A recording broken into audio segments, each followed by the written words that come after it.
Hey guys, this is Aaron Carmen from AXE Electronic, back with the next video in my series of videos covering basic circuit analysis. So as you can see, if you remember from one of our previous videos, I've got LTSpice open right now. And I said last time what we were going to do is we're going to open up LTSpice and sort of see what we can do with it, see how we can simulate some of these circuits.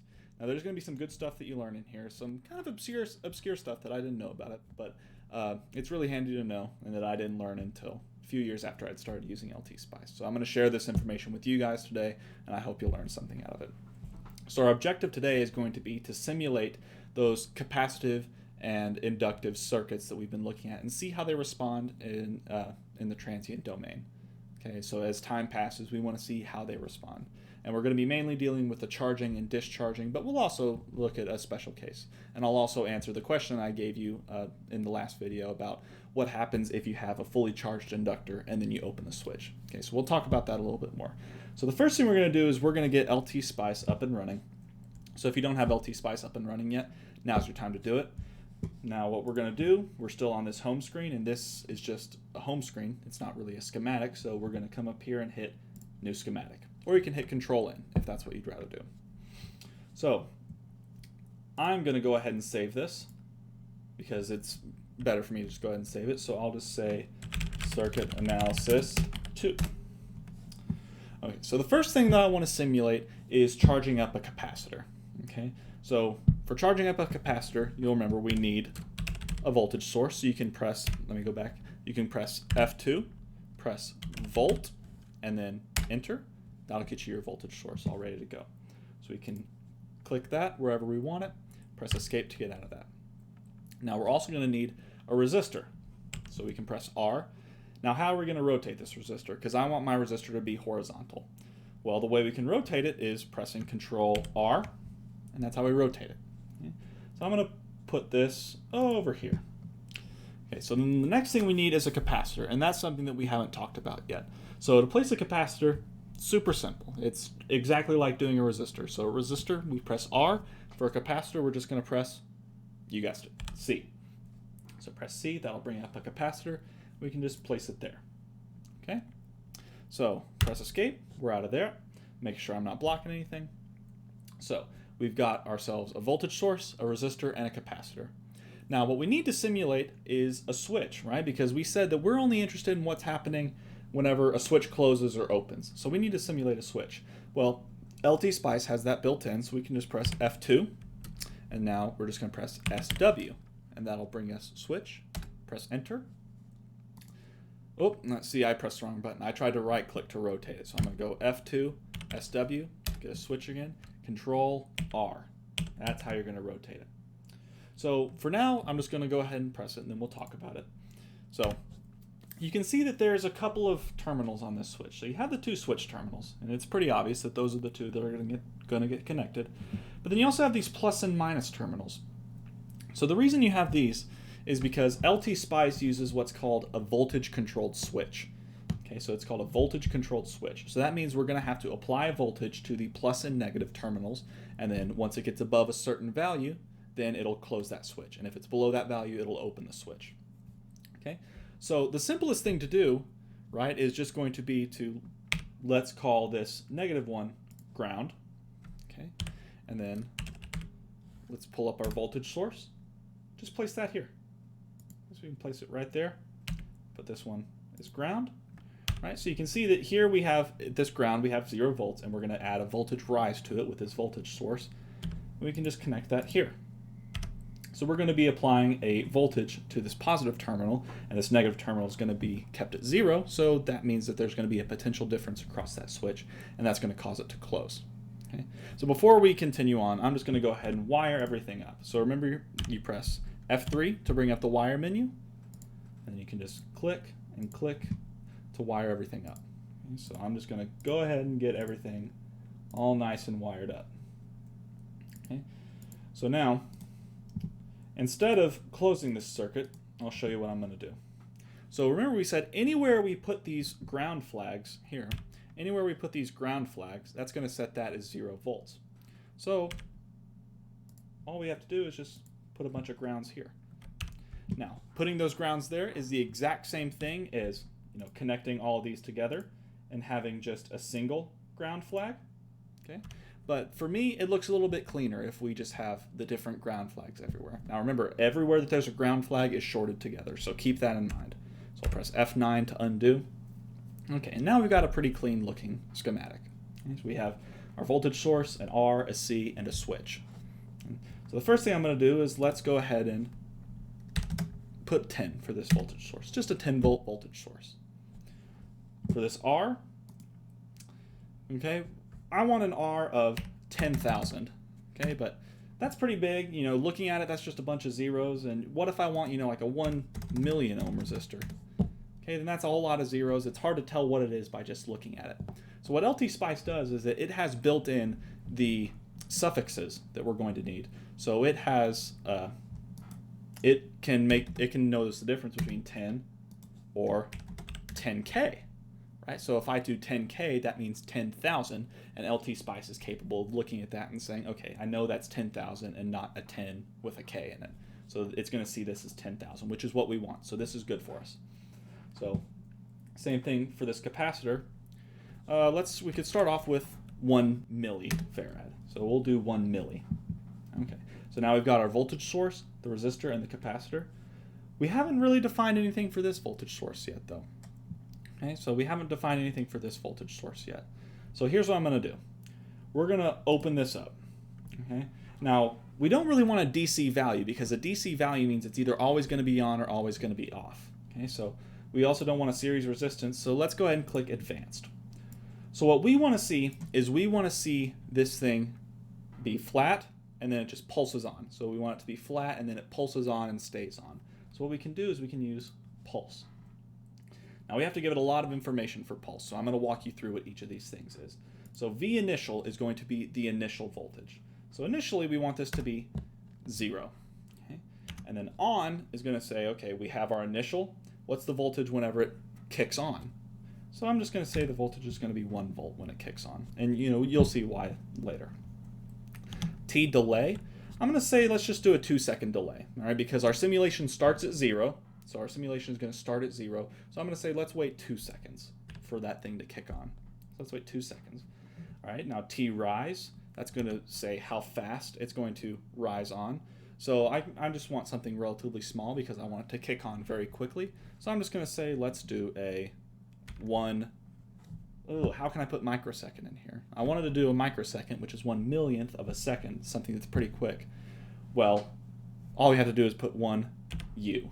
Okay, and the reason they do that is because the U looks like the Greek lowercase letter mu. Okay, so 1 U is the same thing as 1 micro. Okay, so let's do 1 micro for the rise time, 1 microsecond for the fall time. Now for our on time, we want it to be on for a long time after that, so I'm just going to do 100. We want it to just stay on for however long until the simulation ends, so I'm just going to do 100. Okay. So now you can see we have all this information listed here, but it kind of takes up a lot of space. So what I'm going to do is I'm going to right-click here again. There's this little check mark down at the bottom that says make this information visible on the schematic. I'm just going to uncheck that and press OK. And you'll see that it kind of takes that away. It makes it look a little cleaner because typically we're going to be presenting our results and we want it to look pretty clean. Okay, so now we've got just about everything set up. Okay. Well, the way that LTSpice works with these switches is that you have to give it a little more information. Okay, and the way we're going to do that is through what's called a Spice Directive, is that we're pretty much telling the simulator certain characteristics about this switch that it needs to know in order to solve this circuit. Okay, so the way we can add a Spice Directive, there's a few ways, like most things in LTSpice. You can come up here to the top right of the toolbar and hit Spice Directive. Okay, you can come to Edit, come to Spice Directive, or what you can do is, you might have seen it there, you can just press S. Okay, and now it'll bring up, let me see. Now it brings up this window here. Now you can see we're adding a Spice Directive, and then you can change the text if you want to. All right, so the Spice Directive we're going to be adding is called a model directive because it needs to know how to model this switch.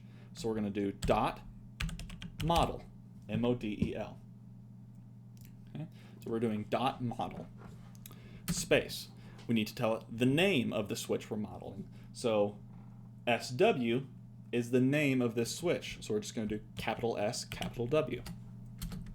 Okay, now we need to define a switch. So the way we do this is that we tell it SW, open parentheses. So that means we're defining a switch, SW.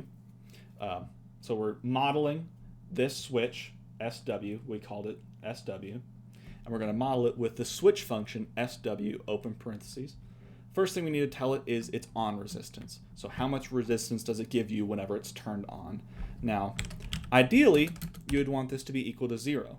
Okay, but this is going to mess things up in LTSpice. So what we can do is we can just give it something really small, like 1 milli. All right, next we need to give it its off resistance. Now, like I said, ideally we want this to be infinity, or just an open circuit. But LTSpice doesn't handle infinity too well, so we're just going to give it a really big number. So what I'm going to do is I'm going to give it 100 meg. So you can see I used capital M meg. That's how we say mega for million. So this is 100 million ohms. Okay, comma. And then the last thing we're going to need is we're going to need to give it a threshold. So we're going to say at what voltage threshold are we going to kick this thing on? So if you remember, in our source we said we're going to go from 0 to 1. So I'm just going to put the threshold right in the middle of it, 0.5. Okay? And that's everything it needs to know about the switch. So we're just going to press enter. And then now we can just place this anywhere. So I'm going to place this up at the top, right here. And zoom out so you can see the whole thing. All right, so now we've got this thing almost done. Okay? If you remember, if we click simulate, it's going to ask us what type of simulation we want to do. Well, now we're going to want to do transient, because transient is what we're interested in. We're interested in how the circuit behaves as time passes. So I'm going to set the stop time to be 10 seconds, because that should give us enough time to see everything that we want to see. Start saving data immediately, so at time 0. The maximum time step, we don't really care about a maximum time step, so I'm just going to do something like 1 millisecond. Next, okay, so that's everything. So let's just hit OK. Okay, so now before we start looking at results, I'm just going to make sure you can see everything down here. And now we can start probing around and seeing what's happening here. So the first thing that we should see is that this is at 10 volts constantly. Okay, there's one thing we did right. Next thing is that this should be 0 at first and then kick on to 1 at 2 seconds.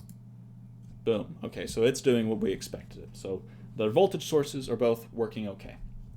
So now let's check the voltage across this capacitor. So remember, we expect the capacitor voltage to be 0 and then start rising whenever we close that switch, right? And if you don't remember that, you can go look back in the previous video. But we want our voltage to just sort of slowly rise and asymptotically approach 10 volts.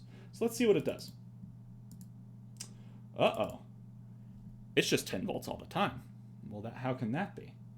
Well, the reason is, this can take you a whole long time to debug if you don't know what's happening, but the reason is LTSpice is a little weird. Okay, so it's going to assume that you want it to calculate the DC operating point. Okay, now remember, if you're calculating the DC operating point, what's going to happen is it's going to treat this as an open circuit.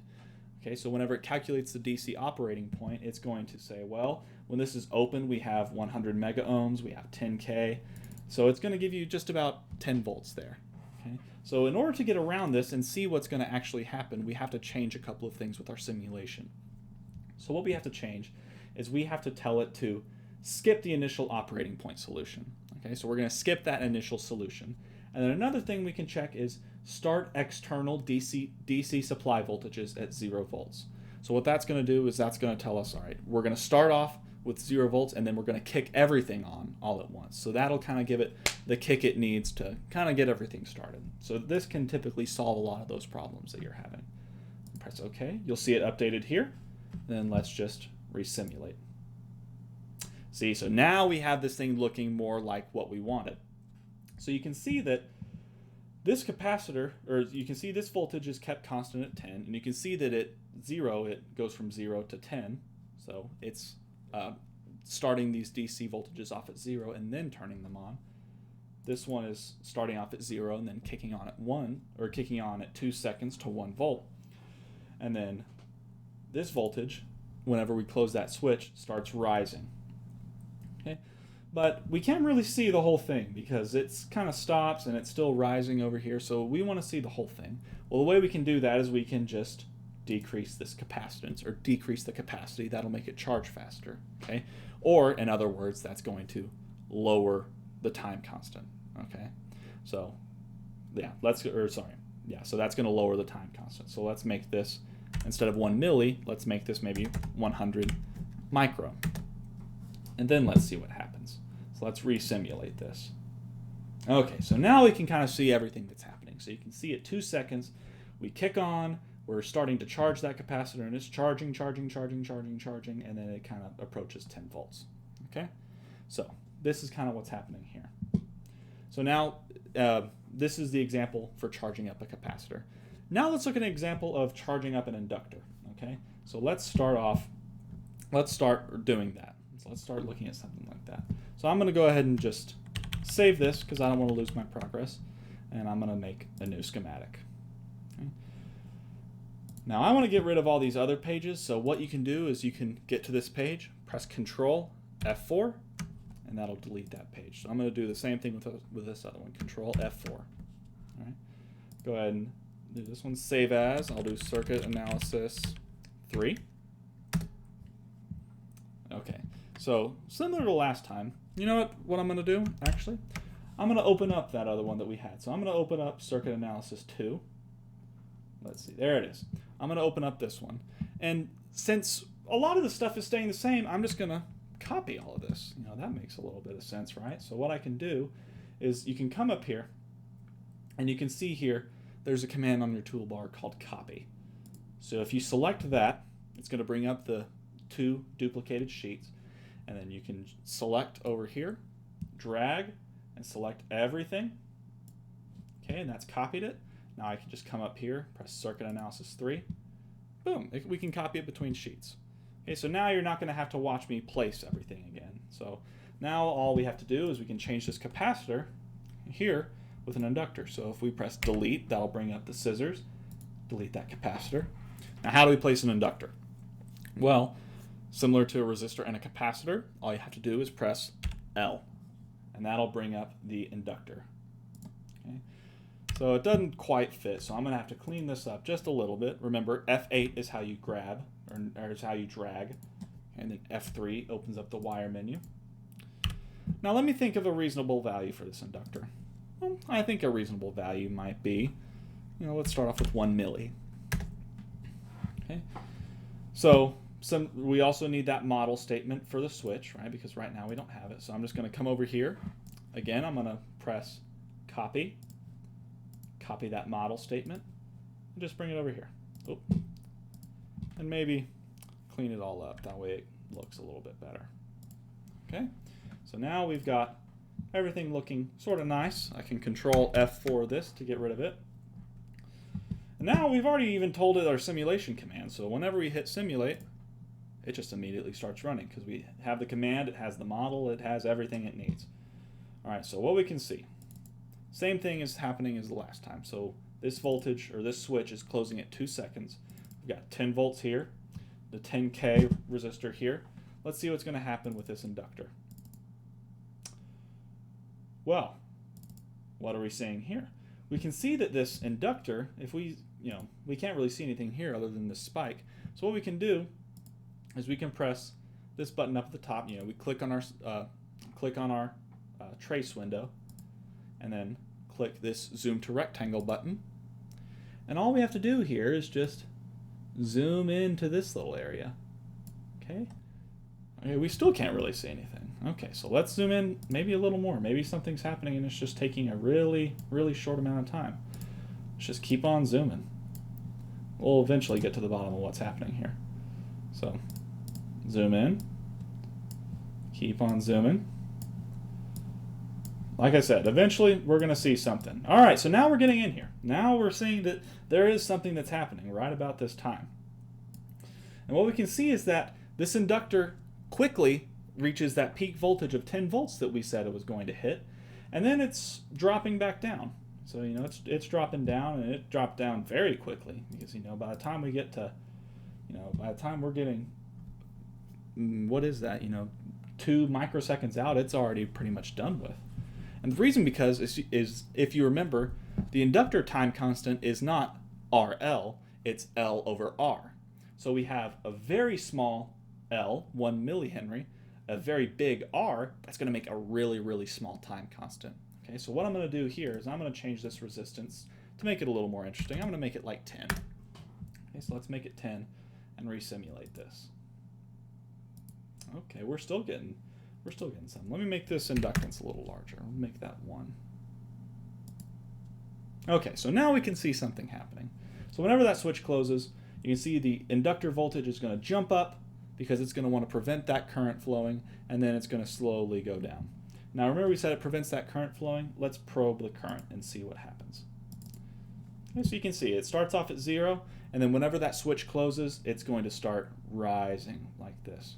Okay, so it's going to start rising. And if we make this inductor even bigger, say let's make it 10, that rise is going to be even slower. Okay, so it's going to take a longer time, or it's going to have a higher time constant. Alrighty, so we've got this thing going pretty well. Okay, so now we've seen how we can do a charging capacitor, how we can do a charging inductor. You could easily just reapply this to a discharging capacitor or a discharging inductor. All you'd have to do is add another switch here. Okay, but what I want to talk about before we end this video is I want to give you the answer to that last problem that I gave you in the previous video, So if you remember, in the previous video I said if you have a fully charged inductor and then you just open the switch, okay, what's going to happen there? What's going to happen to that inductor? What's its voltage going to be? What happens to the current? All this other good stuff, okay? So let's go ahead and make ourselves a new schematic. So I'm going to make a new schematic, get rid of these other ones. Okay. I'm going to keep this one open because I feel like we might be able to copy some stuff from it. So I'm going to save this schematic, and I'm going to say inductor switch. You know, something else. You can name it whatever you want. So on this schematic, remember I said I'm going to keep this one open so I have plenty to copy from. On this schematic, we're going to take this voltage source here. Okay, we're going to need a resistor. We're going to need an inductor. Okay, and then the last thing we're going to need is, let me make sure I can get it. You guessed it, we're going to need this switch. So the way we can do that is we can copy this switch. The way I had it written in the previous video was the switch was down here. So I'm going to keep it down here. We're also going to need this model statement, so I'm going to go ahead and copy that as well. So let's copy this model statement. I'll just put it up here again. And just to make my life easier, I'm going to copy this voltage source so I don't have to rewrite everything that was in there. Okay, so I'm going to put that down here. All right, let's put our grounds everywhere. I'm going to put the grounds where we need them. So this ground, I'm just going to place it here, and I'm actually going to connect it because I think that might make it look a little bit better. And let's start connecting up all these different points. Alrighty, so once this is all connected, we've got our model statement, we've got that voltage source, we've got this switch.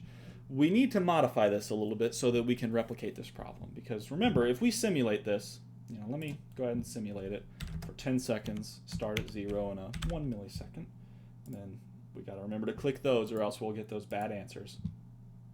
Oh, see, I got ahead of myself. Now it's telling me it doesn't know what R is, it doesn't know what L is, so it got mad at me because I was rushing through it. So let's make this 10, we'll make this one 1. Now it should work. Alrighty, so if you get something like this and you need to make it look real pretty, what you can come up here and do is you can press Window, Tile horizontally, or you can just click right here, Tile the windows. Okay, so now let's kind of probe around and see what's happening. Well, what we're seeing is that it's pretty much the same thing that happened. Moving that switch to the bottom didn't really do anything because we're closing that switch still. Well, what we needed before was we needed that switch to be closed and then we're going to open it. So we need to modify this voltage a little bit. So we're going to say that the initial voltage is 1 and the on voltage is 0. Okay, so now instead of jumping up, okay, instead of jumping up, what that voltage is going to do is it's going to be up and then jump down. Okay, so let's go ahead and do that. Now let's resimulate it. So let me probe here. Let's see what it's going to do. Okay, so we can see that it's at 1 volt and then it immediately jumps down. So that means that switch is open and then immediately closes. Okay, So let's see what's happening here. But before we do that, I'm going to go ahead and make this delay to 5 seconds so we can give that inductor a bit more time to charge.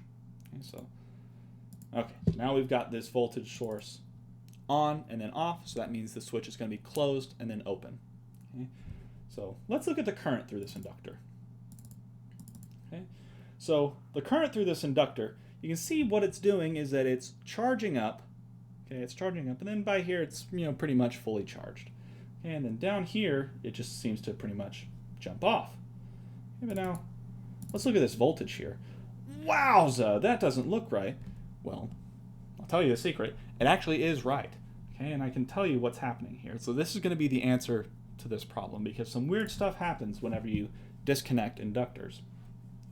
So remember, we said that this inductor is charging up. It's charging up and charging up and charging up. So right about here, it's fully charged. And whenever we open that switch, it's fully charged. Well, the thing is, an inductor doesn't really like changing its changing its current if it doesn't have to, right? So whenever we just kick that switch open, it doesn't like that. I mean, it has all this energy built up in a magnetic field that needs to go somewhere in the form of current. So what happens is whenever we open that switch, it's not going to want to stop supplying that current, so it makes a huge voltage.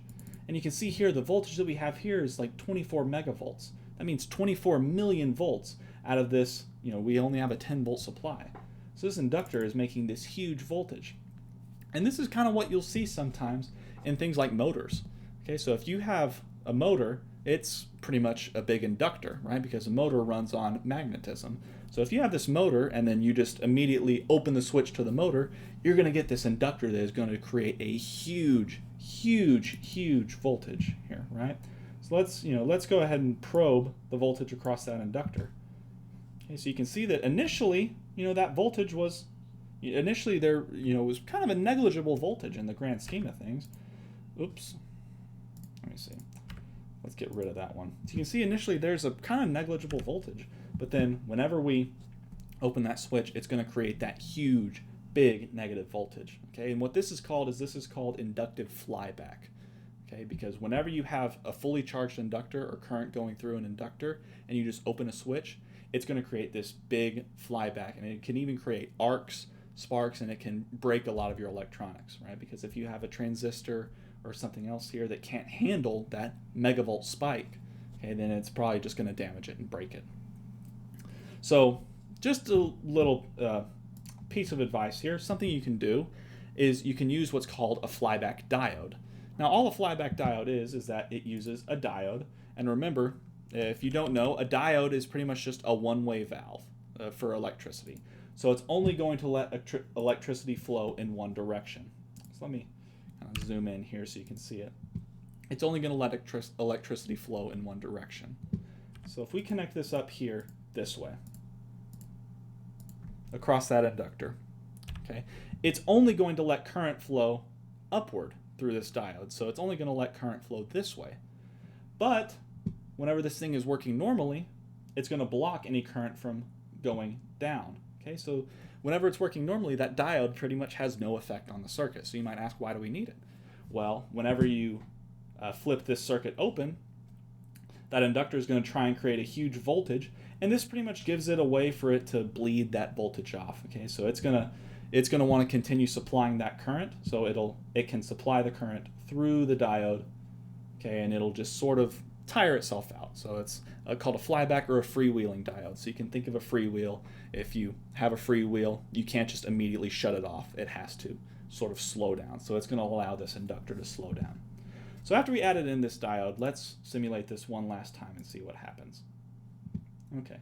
Well, what you can see here is that really nothing happens. Okay, I mean, we have a little spike here, but it's nothing worse than what we were expecting, because previously we were getting 24 megavolts. Now we're only getting not even 11 volts here. Okay, so this is a much better situation. So if you're just starting out, this is a mistake that I made, and you're trying to work with a DC motor, you might see that diode there and say, well, what's the point of that? I promise you, it serves a purpose, and I broke many Arduinos before I found out what its purpose was. So guys, I hope you enjoyed this video. I hope you learned something. If you have any questions, please feel free to leave them in the comments below. Like I've said before, I'm always happy to answer any questions you might have. If you like this video, please feel free to give me a thumbs up and subscribe for more content. Otherwise, I'm Aaron Carmen, and thank you for watching.